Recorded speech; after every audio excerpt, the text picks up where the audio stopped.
Olá, gente. Muito bem. Ah, As duas avaliadoras já estão aqui e todos aqueles que vão apresentar também. Muito bem. Os orientadores não vão vir? Só para a gente começar? Bom, sou Marco Antoni, o meu orientador está com um problema de internet, Felipe Costa Brasil, Tá. e está tentando sanar, mas não sei se vai dar tempo. E o professor Adriano Fernandes? Eu mandei uma mensagem, mas ele ainda não me respondeu. Mas ontem ele tinha me falado que ia participar, sim. Cláudia, você está sem vídeo. Oh, desculpa.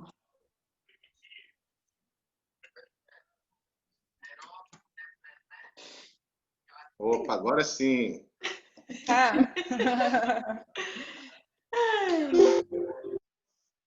Bom dia. Estamos aqui presentes no dia 10 de outubro para iniciar o bloco 11, que é o bloco de sustentabilidade do 2020 Genius Research.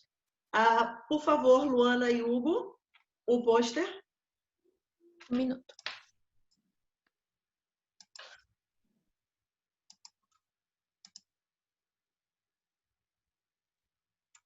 O primeiro trabalho a ser apresentado é o estudo de caso sobre a fraude no controle das emissões poluentes da Volkswagen, de autoria de Hugo Stefano e de Luana Pinto, sobre a orientação do professor Adriano Fernandes. Boa sorte. Bom dia a todos. Gostaria de agradecer inicialmente à banca avaliadora por essa oportunidade de apresentação. E, bem, a metodologia desse trabalho foi construída de uma forma explicativa, através de pesquisas doutrinárias, reportagens e trabalhos científicos. E tem por objetivo mostrar a dificuldade do cumprimento das normas ambientais. Como é de conhecimento de todos, a busca pela redução dos danos ao meio ambiente é corriqueiramente discutida pelos governos, tanto locais quanto internacionais. Cada vez mais cresce o número de exigências para a proteção do meio ambiente. Ocorre que nem todos são a favor dessas exigências, principalmente as empresas que, do ponto de vista econômico, buscam a melhoria na cadeia de produção e com menos custos com isso. Preservar o meio ambiente é um ato extremamente necessário para todos, tanto para o bem-estar das pessoas quanto para o bem-estar do planeta.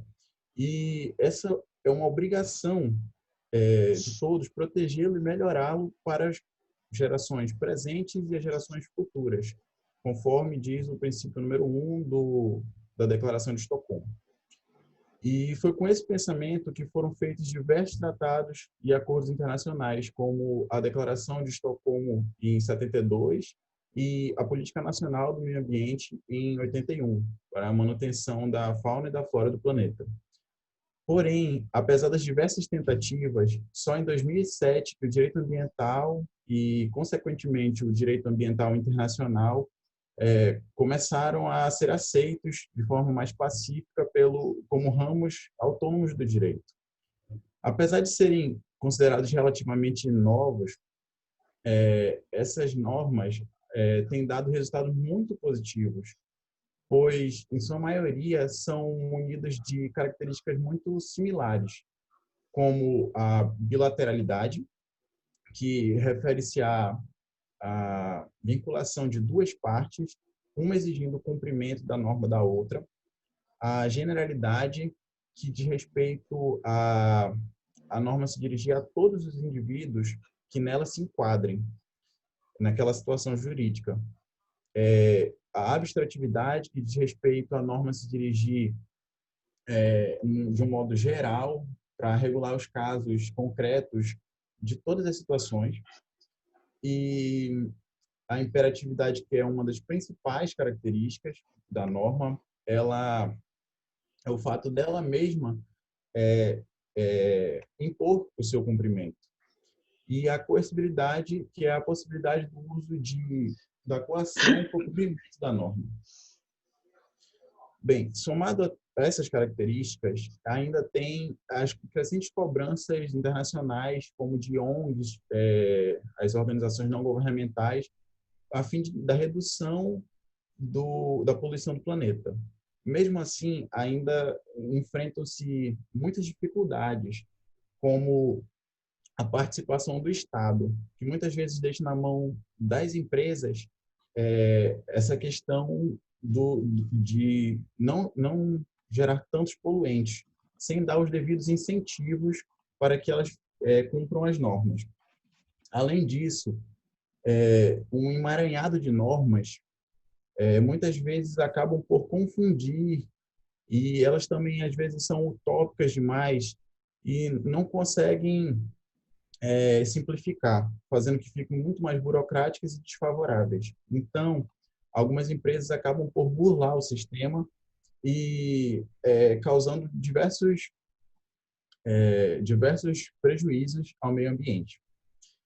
O nosso estudo de caso foi focado nesse tipo de situação, onde a Volkswagen alterou a emissão de poluentes de cerca de 11 milhões de carros movidos a diesel pela empresa. Essa quantia emitida de óxido de nitrogênio chegou a cerca de 40 vezes mais do que era o permitido pela lei e causou inúmeras doenças, tanto respiratórias como cardiovasculares, e foi causadora de muitas mortes prematuras. Algo que poderia ter sido evitado, pois não foi levado em consideração, tendo em vista que não era tão economicamente viável. Os carros acabaram baixando mais o custo, mas também poluindo mais. É óbvio que as empresas visam o lucro e o consumidor visa o que é mais favorável a ele em relação ao seu padrão. Então, se continuar desse jeito, as fábricas vão acabar poluindo muito mais, pois não... perdão. Se continuar desse jeito, vai haver um aumento nas fábricas por conta dos equipamentos menos poluentes e haverá um aumento na compra final, se não for feito nada a respeito disso. Porém, se continuar ainda desse jeito, as consequências serão catastróficas e acabaremos por ter danos irreparáveis. Pois se tratando de proteção ambiental e proteção comercial, enquanto ela demora décadas ou às vezes séculos para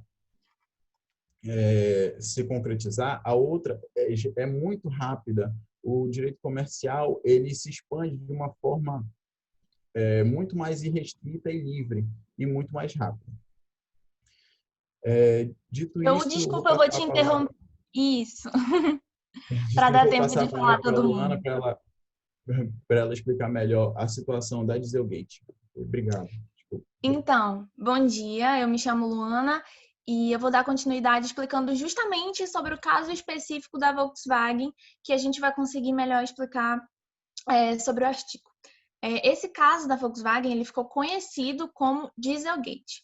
O objetivo do nosso artigo é justamente a gente mostrar a dificuldade que é tornar realidade, né? Ou seja, a gente colocar em prática as leis ambientais no mercado. E aí é justamente que entra o exemplo da Volkswagen. Em 2004, as leis norte-americanas, elas endureceram muito com relação à emissão do óxido de nitrogênio, que é justamente a combustão do óleo diesel. E foi aí que, em 2009, a Volkswagen lançou uns carros que eles prometiam ser diferentes com o diesel limpo, o que chamou a atenção de muitos pesquisadores, visto que era algo novo no mercado.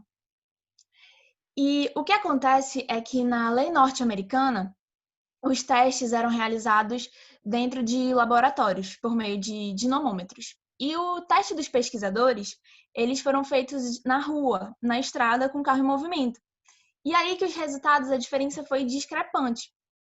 O que gerou toda uma investigação pela EPA, que é a Agência de Proteção Ambiental dos Estados Unidos. E aí eles chegaram à conclusão que dentro de todos os carros da Volkswagen foi colocado um software que eles conseguiam detectar quando eles estavam sendo testados. E ao perceber esse teste, eles diminuíam a quantidade de poluentes. Ou seja, que nem o Hugo falou anteriormente, em alguns casos era passado 40 vezes do permitido do que estava na lei.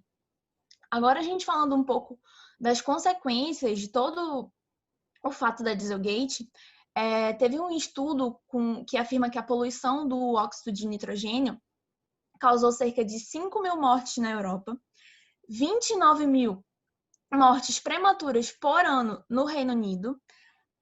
A Volkswagen já teve mais de 30 bilhões em multas. Em 2015, eles tiveram o primeiro prejuízo depois de 15 anos.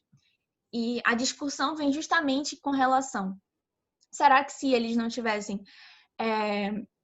gastado em pesquisa, investimento em tecnologia, o gasto não seria menor do que todo esse prejuízo que eles tiveram burlando a lei? Outra coisa que cabe também ressaltar é que a Volkswagen foi uma empresa que foi descoberta. Quantas outras não estavam ou ainda estão no mercado burlando as leis ambientais e trazendo tanta dificuldade para o mundo? Desculpa. Depois da Conferência das Nações Unidas em Estocolmo, a gente teve 38 vezes do aumento das leis ambientais. Ou seja, o que a gente pode trazer aqui com o nosso artigo é justamente que o problema não é a falta das leis. Nós temos leis. O que falta mesmo é elas serem aplicadas. É isso, obrigada e bom dia.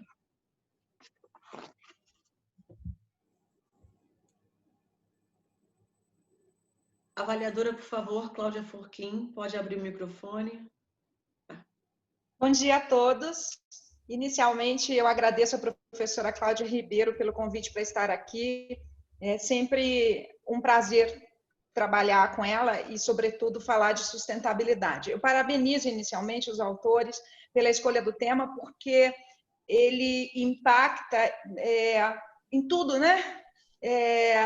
Tem um impacto mundial e sérias consequências para o meio ambiente, sérias consequências diretas para a saúde. E eu gostei muito da abordagem, mas eu tenho algumas coisas a deixar como uma sugestão.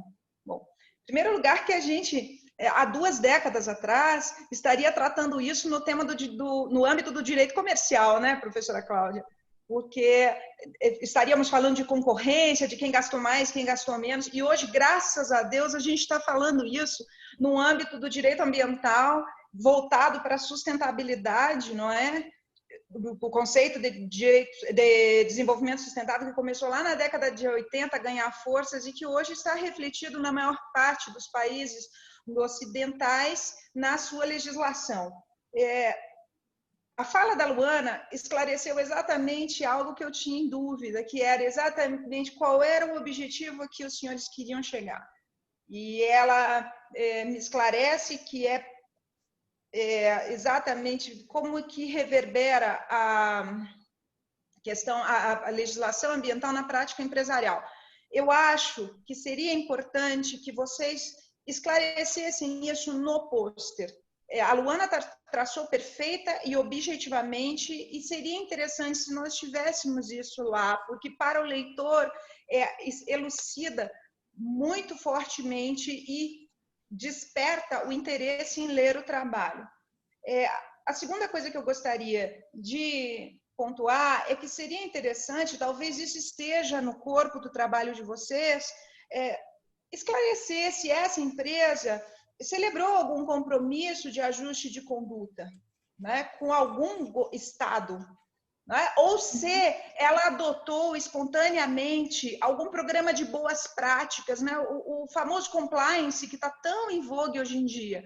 Então, eu acho que isso seria interessante, porque quando a gente faz uma referência a uma prática negativa, também é interessante trazer o que foi que aquela empresa fez para corrigir essa prática, se é que ela fez, não é? Eu fiquei com essa pequena dúvida e acho que seria interessante se vocês pudessem, mesmo no pôster, fazer uma breve alusão e elucidar também melhor essa abordagem da responsabilidade do Estado. É a responsabilidade pela fiscalização? É uma ponderação melhor do Estado, do legislador, sobre aquelas normas que são aprovadas?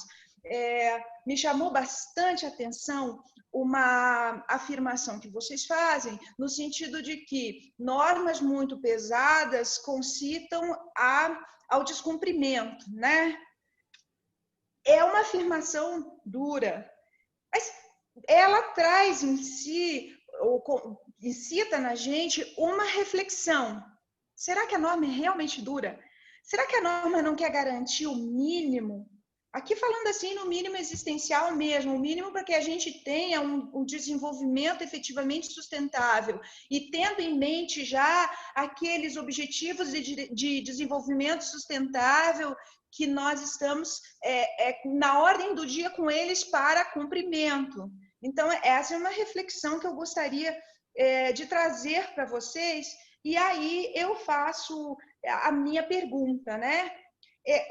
Quando vocês se referem no corpo do pôster a uma medida ponderada do Estado relativamente às exigências que se faz das empresas, o que vocês entendem por isso? Porque pode parecer, pode despertar em algum momento que essa é uma barganha com o meio ambiente. Então, que incentivos que se pode conceder a uma empresa que não seja interpretado como mitigar a responsabilidade privada para transferir para o público essa responsabilidade pela preservação. Porque mesmo quando a gente fala, eu vou conceder isenção fiscal, ou vou conceder algum incentivo fiscal para uma empresa que polui menos ou que não polui, ora, é do risco do negócio ter que adotar todas as medidas para poluir menos ou para não poluir. Esse é efetivamente um dever empresarial, né? Quando eu concedo incentivo, quando eu abrando a norma, quando eu afrouxo, eu estou trazendo para o Estado a responsabilidade de mitigar. E aí, isso, de uma certa forma, impacta no interesse público. Eu queria ouvi-los sobre isso. Qual o entendimento de vocês? Se o trabalho respondeu a esse questionamento indiretamente, que, enfim, não tinha sido feito ainda. Eu parabenizo novamente a abordagem de vocês e encerro a minha participação. Ok, obrigado, doutora. Quando a gente fez esse trabalho, a gente ficou pensando assim, tanto na problemática quanto nas soluções. Então, a gente viu que existem muitas normas e uma acaba intensificando mais a outra. É claro que temos que ter todo um cuidado e isso, só que tem muitas empresas, tanto empresas grandes quanto empresas pequenas, que por muitas vezes, por uma burocracia a mais, por uma regrinha a mais, elas não conseguem se estabelecer, sendo que o governo, ele acaba por uma parte que ele poderia ajudar, não só em incentivos, mas em relação também à informação.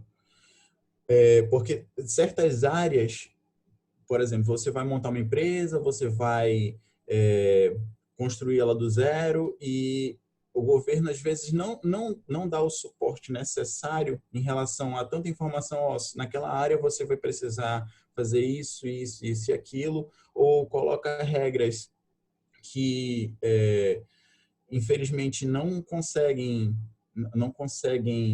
as empresas de pequeno porte não conseguem suprir, assim, vamos dizer, e por causa disso, elas acabam burlando o sistema, elas acabam passando por cima de certas normas para tentar. E a fiscalização, quando é feita, geralmente algumas, não estou falando assim no modo geral, elas acabam por, as empresas acabam por pagar quem faz ou esse tipo de situação, ou às vezes as pessoas fazem vista grossa, esse tipo de coisa.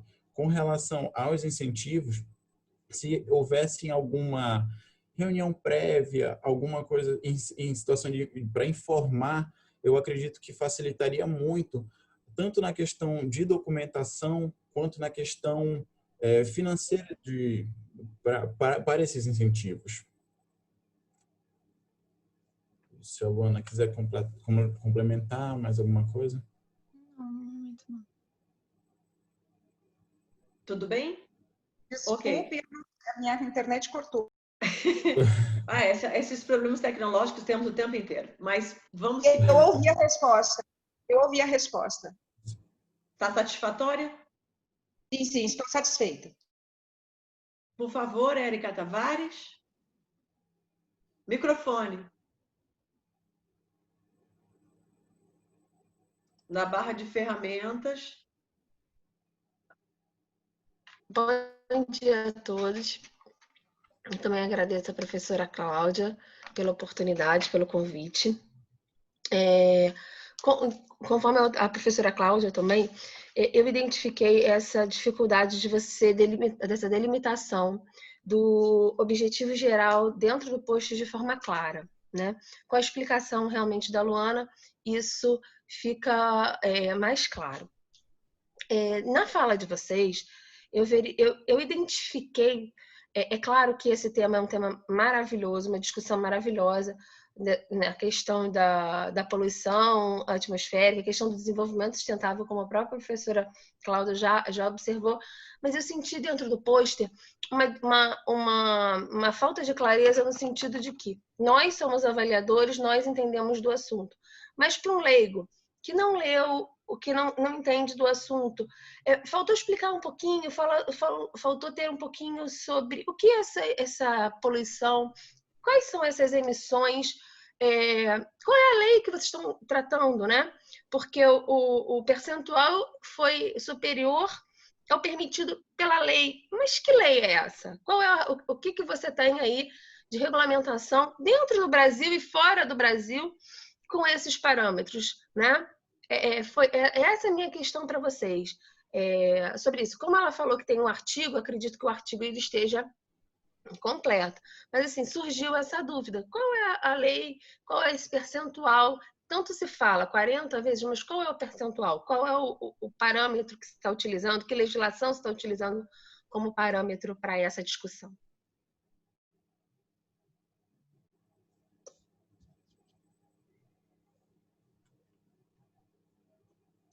Encerrei minha pergunta, professora. Tudo bem. Realmente faltou essa informação e no artigo a gente realmente não colocou. A gente só colocou com base no que a gente pesquisou, que era uma legislação dos Estados Unidos, mas a gente não tem ela em específico. Infelizmente, eu não vou saber responder, vai ficar incompleto. Mas obrigada por orientar e a gente poder complementar. Acho importante, assim, porque nós estamos entendendo que a gente está trabalhando com a legislação americana, está trabalhando, que você falou do EPA, e nós estamos trabalhando aqui com as legislações nacionais que trabalham essas resoluções do CONAMA. Mas um leigo, uma pessoa que não entende do assunto, não tem esse parâmetro, né? Saber o que a gente está trabalhando. Então, acho importante, de repente, para melhorar o post de vocês. O pôster está ótimo, assim, o assunto é bem interessante, que é uma coisa que todo mundo faz, se locomove, né?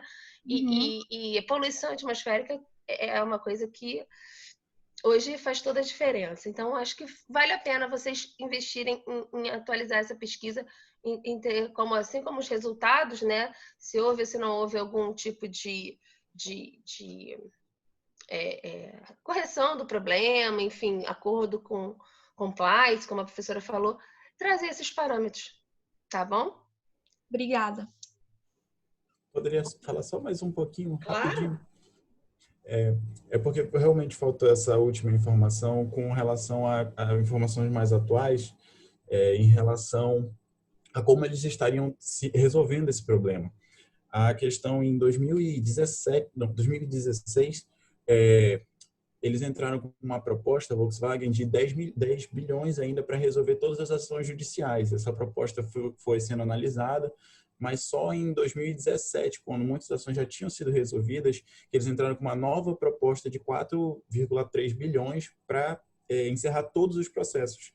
E esses processos, eles conseguiram ser encerrados por esse valor, só que com a montadora, com a fábrica, dando a opção dos clientes devolverem os carros ou fazerem o recall para consertar o problema. E só que, mesmo assim, ainda houveram mais, acho que uns 3 processos envolvendo a Volkswagen, e não foi a única montadora, como a Luana tinha falado na fala dela. Também teve a Audi, que também é da Volkswagen, e teve a Renault, teve a Suzuki, teve diversas outras fábricas que também passaram por essa situação. Então, mesmo assim, hoje, de tantas pessoas, de tantos carros que tinham, assim, haviam 37 estacionamentos de estádios lotados de carros da Volkswagen. E hoje, pelo menos até 2019, ainda tinham 300 mil unidades paradas lá nesses estacionamentos. Eu fico devendo uma informação mais atual de 2020, mas a gente vai acrescentar logo assim no post, a gente vai conseguir melhorar nosso artigo logo mais. Ok? Obrigado. Satisfeita, Érica? Muito bem. Eu vou realmente pedir para vocês incorporarem os comentários das duas avaliadoras no artigo. Vocês têm até o dia 30 de outubro para conseguir fazer essa reorganização e enviar para a gente. Daí, esse artigo vai para uma das avaliadoras, o artigo do Marcos Xavier vai para outra avaliadora, para não sobrecarregar, e elas juntas vão fazer o prefácio justamente desses 2 artigos, e vocês vão ter direito a uma publicação com ISBN, com capa, em PDF, que também vai ficar exposta na internet, tá? Mas para isso vamos ter esse capricho de organizar todos esses dados para ficar impecável. Bom, agradeço imensamente, muito boa exposição de ambos. E agora vamos passar para o Marco Antônio Souza Xavier. Eu vou subir o pôster do Marcos, então eu peço para a Luana, por favor, retira o pôster da tela. Muito obrigada. Agora eu vou subir o pôster do Marcos e ele vai começar a apresentação. Bom, vocês estão conseguindo ver o pôster? Ótimo. O pôster do Marcos chama-se Atual Cenário do Gerenciamento de Resíduos da Construção Civil, um estudo de caso sobre pequenos geradores em Unamar, Cabo Frio, Rio de Janeiro. E o seu orientador é o Felipe Brasil. Boa sorte.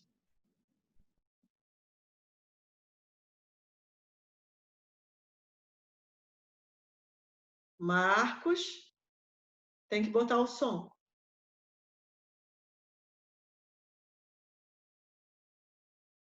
Tem que botar o som, Marcos. Você tem que ir lá embaixo e tem que apertar o botãozinho do som.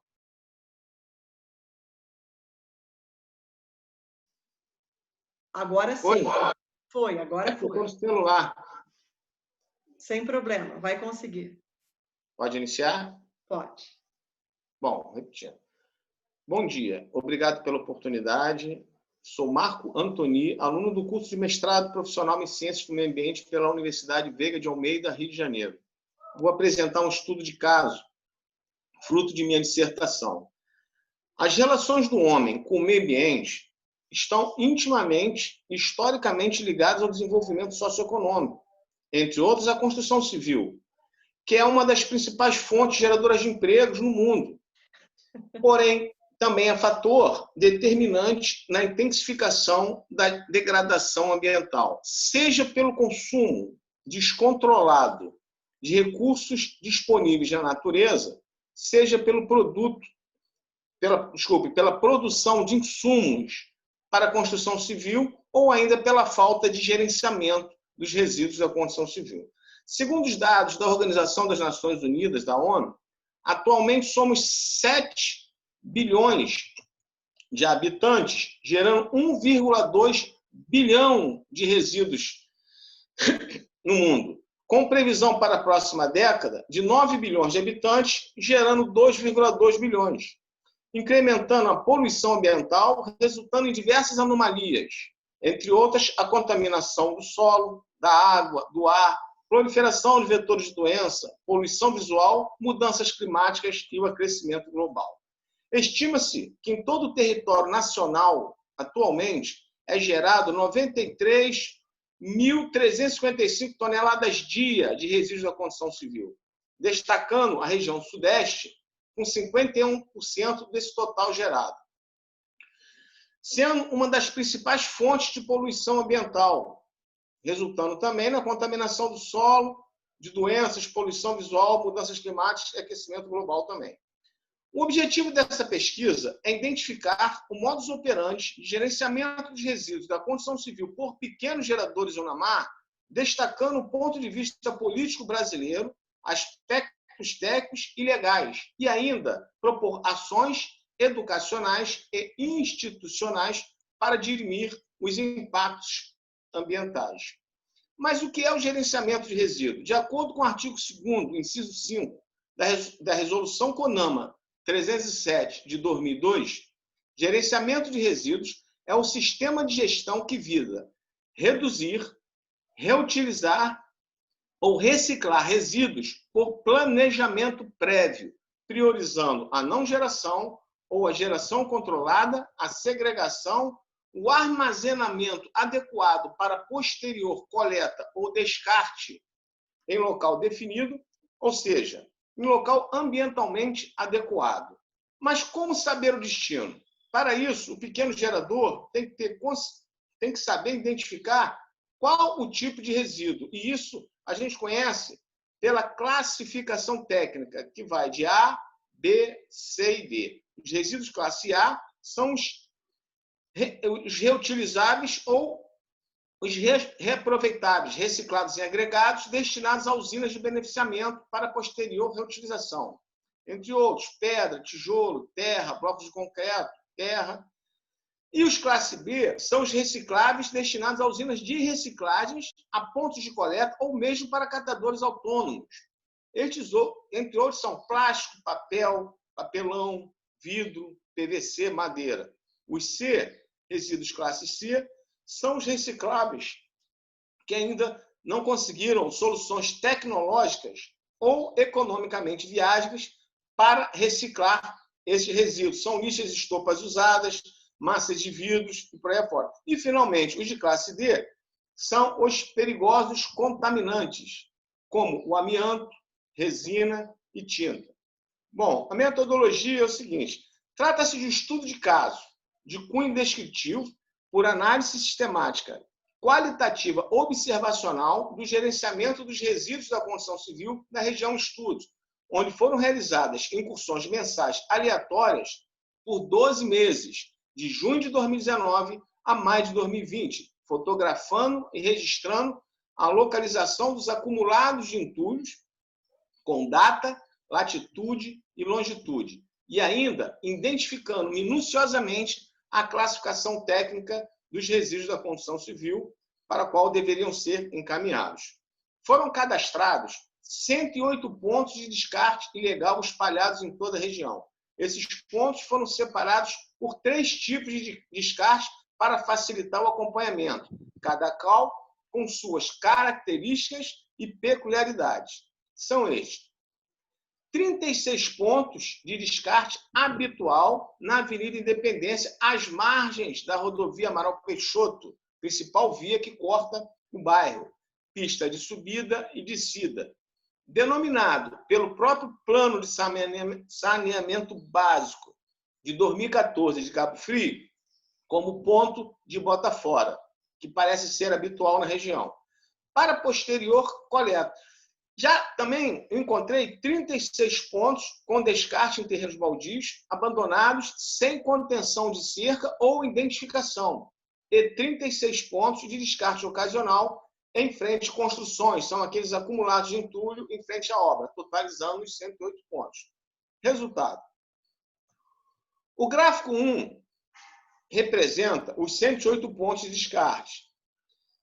separados por tipo de descarte, destacando a incidência por classificação técnica, sendo possível constatar a presença de RCC classe A, que são os reaproveitáveis e recicláveis, em 100% dos pontos investigados.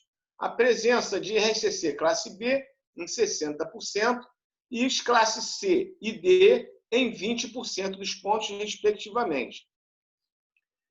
Isso responde que muitos poderiam ser reciclados e reaproveitados sem que fosse levado a um local de disposição final. Destacando ainda que os resíduos classe A e B, presentes nesse estudo, representam 80% do total.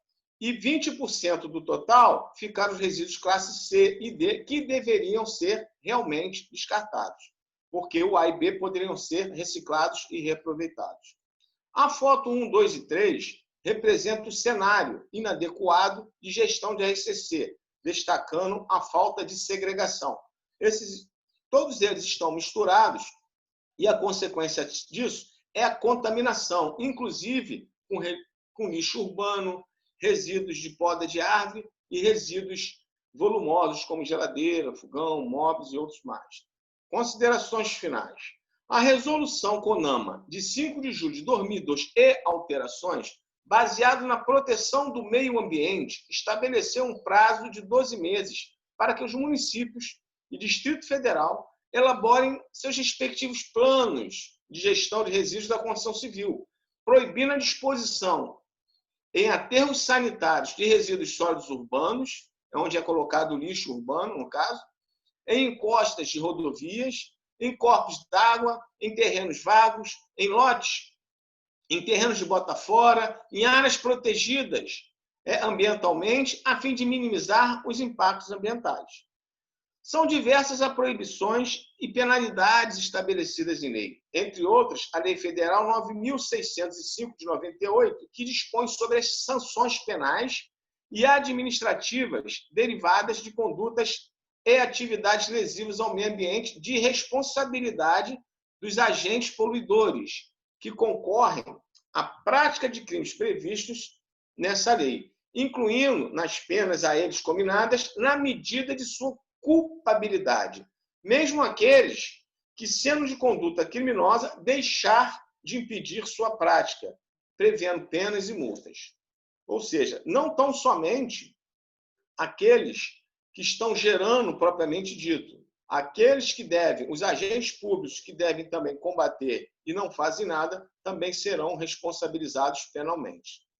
Por fim, os pequenos geradores de resíduos da construção civil no bairro de Unamar não seguem o disposto nas normas técnicas ou legislações voltadas a uma boa gestão de RCC, favorecendo a contaminação dos resíduos acumulados, inviabilizando a reciclagem e o reaproveitamento, como também a contaminação do meio ambiente e a proliferação de vetores de doença, infecto-contagiosas, como roedores, baratas e por aí afora. Não foi percebido também, durante a pesquisa, ações públicas institucionais de orientação e controle de contenção, direcionados à gestão de RCC, principalmente ao pequeno gerador. Apenas ocorre a coleta pela Consercaf, empresa de limpeza pública de Cabo Frio, responsável pela limpeza pública, nos pontos denominados bota fora, que é proibido por lei, que parecem ter uma normalidade habitual na região. A fim de dirimir os efeitos e impactos ambientais desencadeados por falta de gestão de RCC, principalmente pela falta de conhecimento técnico legal e ilegal dos pequenos geradores, criamos um manual básico e prático ilustrativo de uma boa gestão de RCC para pequenos geradores, onde será feito um trabalho pontual de educação ambiental e conhecimento das normas técnicas e legislações penais e impactos ambientais na região em estudo. E ainda a tentativa de sensibilizar as autoridades públicas a desenvolver, em Cabo Frio, um plano de gestão de resíduos da construção civil que o município não possui no movimento, um plano específico que disciplina essa questão, que é obrigatório em lei. A Lei 12.305 de 2010, que institui a Política Nacional de Resíduos Sólidos, destaca a necessidade da elaboração de um plano municipal de gestão integrada de resíduos sólidos com condição para que o Distrito Federal e os municípios acessem recursos da União. Fato que Cabo Frio só conseguiu desenvolver esse plano agora em 2019. Obrigado. Nós te agradecemos e agora a gente passa a palavra para a primeira avaliadora, a professora Cláudia Furquim. Bem, eu primeiro parabenizo ao autor a escolha do tema, absolutamente relevante, o impacto social da pesquisa, que me parece vai ser muito grande, sobretudo neste ano, porque a Lei de Resíduos Sólidos completa 10 anos, e é uma pena que nós estejamos tratando desse tema com essa feição, que é a feição da omissão tanto dos geradores do resíduo quanto do Estado no controle e fiscalização dessas práticas, né? É importante que uma pesquisa séria como essa que se propõe traga à baila e lance luzes sobre esse problema. Eu, quando avaliei o seu pôster, percebi claramente uma boa conformação dos elementos textuais, muito boa indicação de toda a problemática que você desenvolveu e avaliou, mas eu quero muito que ele sirva, que o seu estudo sirva de norte para o município de Cabo Frio. Então, eu fiz algumas anotações aqui que eu gostaria que você, apenas como sugestão, refletisse sobre elas. Na introdução, eu senti falta que você mencionasse aspectos gerais da sua pesquisa, como o objetivo, o estado atual e o âmbito em que ela foi desenvolvida. Claro que, como eu li o pôster todo e tinha informações sobre você, eu sabia que ela estava sendo desenvolvida no mestrado, mas eu acho importante constar isso da introdução, até para chamar mais a atenção daquelas pessoas que vão ler o seu pôster e, posteriormente, terão ainda mais essa curiosidade de ler o trabalho todo. O objetivo também fez falta, especificamente na introdução. Você o mencionou durante a sua exposição e eu o compreendi claramente, mas eu acho que o trabalho está tão bom que seria importante que você designasse já na introdução. E na parte de discussão, você trata muito bem alguns conceitos técnicos, mas aí eu tomo emprestada a observação anterior da professora Érica de que seria interessante, então, você elucidar esses conceitos como resíduo, pequeno gerador. Por que você considera que aquele é um pequeno gerador, né? E será que nessa deposição irregular também não temos grandes geradores ali se aproveitando dessa facilidade da falta de fiscalização, não é? Eu achei muito importante esse seu método desenvolvido de pesquisa de campo, efetiva comprovação da realidade, com você acompanhando mês a mês, mas eu acho que faltou uma alusão no pôster. Você fez isso na sua exposição, mas faltou uma alusão no pôster à eventual comprovação de como o município está fazendo a gestão municipal desses resíduos sólidos, porque, afinal de contas, a Lei 12.305 de 2010 o coloca como grande protagonista, até porque é interesse local, né? A Constituição atribui competência para o município legislar sobre o interesse local, adaptando as normas de direito federal. E, nesse caso, especificamente, é uma lei federal que determina, se não me engano, no artigo 10 da Lei 12.305, a competência municipal para ser o grande gestor dos resíduos sólidos. Eu sei que você abordou isso na sua exposição, mas eu gostaria de ter visto no pôster, né? E justamente porque eu gostaria que o seu trabalho fosse efetivamente um norte para o município. Finalmente, eu gostaria que você me esclarecesse, e aí você já parcialmente esclareceu, você disse que não há um plano de gestão, aliás, foi recentemente aprovado um plano de gestão, é isso? No município de Cabo Frio, dos resíduos sólidos, mas você identificou alguma política pública ainda antes, quando não havia esse plano de registros de resíduos sólidos, de gerenciamento, havia alguma política pública? Havia um esforço municipal de fazer a fiscalização e ela não era suficiente ou não havia fiscalização? Do seu ponto de vista e sem compromisso, com eventual crítica à atuação municipal, apenas do seu ponto de vista acadêmico, por favor. Com certeza. Olha só. Isso foram 2 anos de pesquisa, investigando mensalmente, 2, 3, 4, 5 vezes ao mês, aleatoriamente, sem data específica.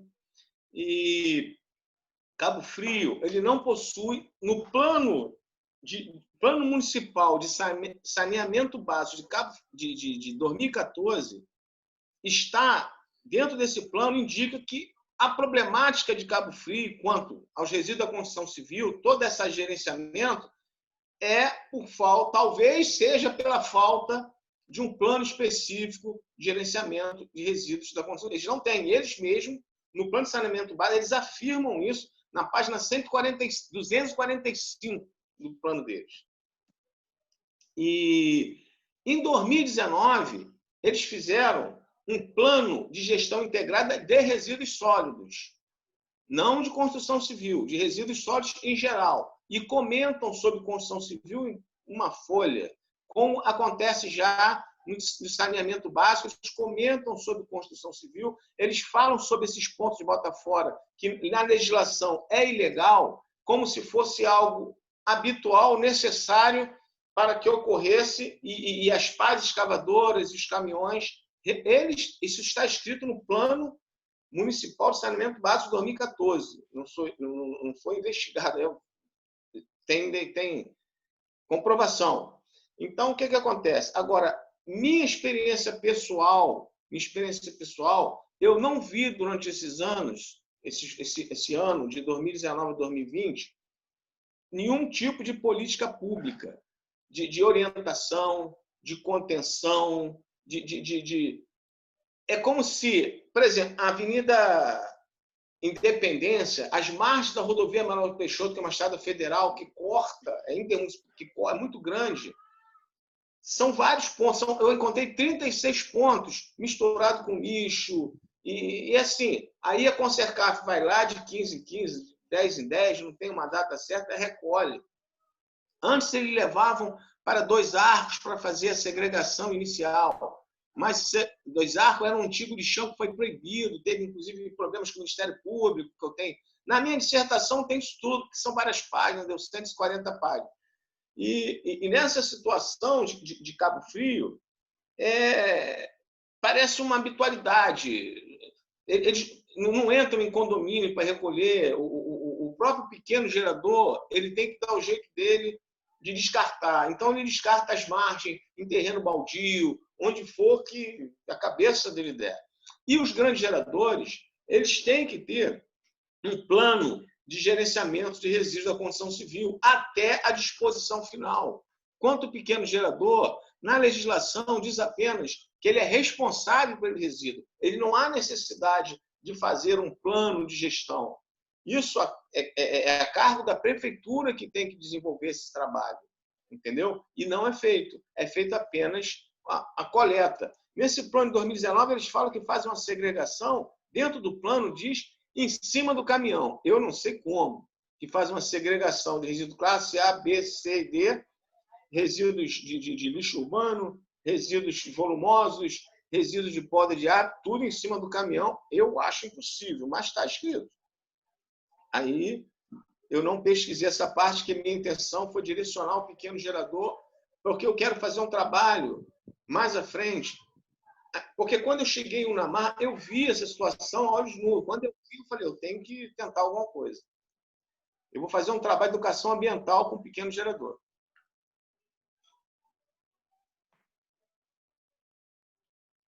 Satisfeita? A professora Furquim se foi, mas não é culpa dela, de certo? Caiu. Caiu, Bom, não tenho como. Para mim, você foi plenamente satisfatório. Eu vou pedir para a Érica abrir os trabalhos e depois, se a professora Cláudia Furquim quiser algum outro esclarecimento, ela retorna quando for possível e lhe pede. Isso. Muito bem, Érica, a palavra é sua. Bom dia, Marco. Bom dia. Realmente, a professora já fez algumas considerações sobre o seu trabalho. O seu trabalho realmente está de parabéns. O estudo de caso é sempre uma dificuldade. Pesquisa de campo, a gente sabe toda a dificuldade que tem envolvido uma pesquisa de campo, né? Mas me surgiu, realmente, como a professora falou, algumas questões em relação ao pôster. É claro que você, na sua explicação, você realmente delimitou muito bem o tema. Você explicou o que são os resíduos de classe A, B, C e D, né? Você falou sobre os recicláveis, que são a grande maioria dos resíduos, né, gerados ali em Unamar, se não me engano, não é isso? Que o Unamar. resíduo... Agora, o que me causa dúvida, e aí as pessoas comuns em geral, o que são pequenos geradores de resíduos de construção civil, né? Para a gente poder identificar, porque falta aí, além do que a professora já comentou com você, identificar o que são pequenos geradores, exatamente o que a gente está trabalhando, o que são grandes, o que são pequenos geradores, né? O que eu percebi também, que você fala que esses resíduos eles são deixados na rodovia, enfim, eles vão causar o quê? Dano ambiental. E faltou você trabalhar um pouquinho essa questão do dano ambiental. Eu não sei se na tese e no artigo você chega a trabalhar essa questão do dano ambiental, né? Além dessa questão do dano ambiental, dessa dificuldade de você identificar o pequeno gerador, eu tenho uma dica, assim, até porque trabalharam isso na minha tese de doutorado e eu incorporei isso dentro da questão do resíduo, que é a questão da função social da cidade, né? Esses resíduos, eles vão causar dano ambiental somente? Não. E aí a gente trabalha essa questão toda da função social da cidade, que esse resíduo disposto de forma incorreta, né? Ele vai gerar dano ambiental, vai gerar um dano social. Então, assim, eu acho interessante começar a discutir essas questões dentro da questão do resíduo. Foi uma dica que me deu, um professor que falou isso dentro da minha apresentação da minha tese, doutorado, da minha qualificação, e eu acabei incorporando e achando muito interessante esse comentário. Tem até aí alguns professores para indicar, né, dentro da questão dos resíduos. Se você precisar depois, pode entrar em contato com o professor Felipe, algumas obras, alguns artigos, né, sobre a função social da cidade, tem na UERJ, eles têm vários lá bem interessantes, que dá para a gente utilizar para resíduos. Tá bom? Assim, fora isso, eu queria que você explicasse o que são pequenos geradores. Você falou também sobre crime ambiental, mas qual é o crime ambiental? Isso tudo faltou deixar claro dentro do pôster. Provavelmente na tese tem, e não sei se tem no artigo, se não tem, acho interessante incorporar, né? Essa questão de o que são pequenos geradores, conceituar esses pequenos geradores, tipificar o crime ambiental de forma correta, né? E aí vem a minha pergunta para você. Existe, a prefeitura tem algum tipo de programa de educação ambiental, você detectou na sua pesquisa, para esses pequenos geradores? Porque o pequeno gerador, ele muitas vezes não conhece, né, a legislação ambiental, principalmente a legislação de resíduo. Tem algum programa específico da prefeitura? Você chegou a propor alguma coisa, elaborar alguma coisa para ajudar esse pequeno gerador a não mais descartar os resíduos de forma incorreta?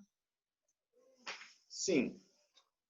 Quanto à proposta ao pequeno gerador, eu como produto da minha dissertação, eu até cheguei a citar, fiz um manual, um e-book e também impresso, um manual básico ilustrativo de gerenciamento de resíduos da construção civil para o pequeno gerador, né?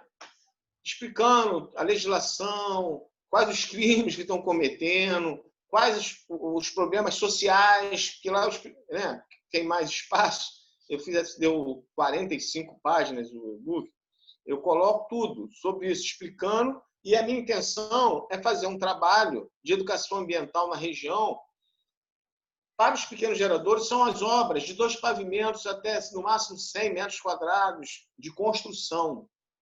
De 2 pavimentos, 50 embaixo, 50 em cima, 45 por aí.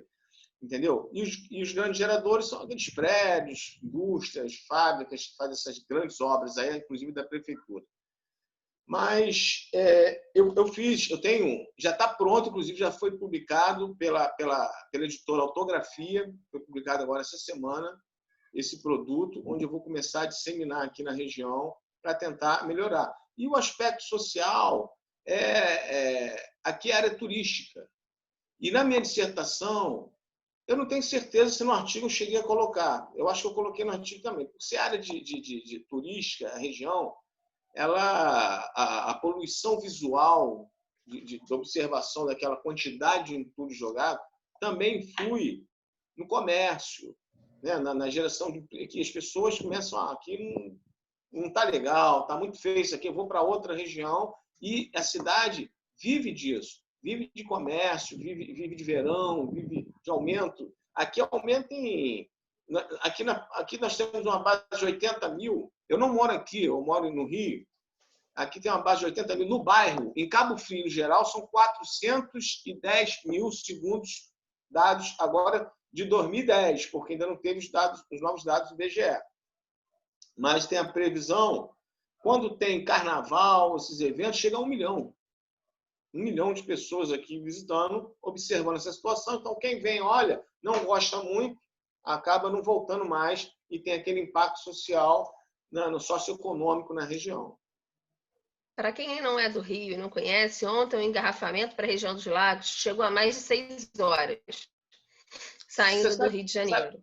Mas sabe por que foi isso? Para quem não conhece, no último feriado, eu cheguei para Cabo Frio e nós pegamos 5 horas e meia. E esse ontem foi, em média, 6 horas de trânsito para a região dos Lagos. Assim, para vocês entenderem que a questão do resíduo lá realmente tem um impacto de turismo. Tem também, eu não sei se ele percebeu, a questão do aumento do número de resíduos, né, da geração desses resíduos em épocas de férias, julho e janeiro, porque aumenta os pequenos geradores, né, porque tem as pessoas que vão de veraneio, né, que fazem reforma nas suas casas, que também são enquadrados como pequenos geradores. Então, aumenta exponencialmente esses resíduos, e isso tem algum tipo interessante esse e-book.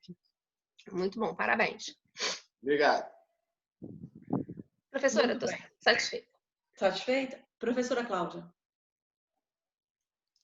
Uma última intervenção, pedindo desculpas pelo problema de conectividade que eu tive, mas também, então, Marco Antoni, seria interessante você colocar nos resultados, né, nesse elemento textual, a confecção do e-book.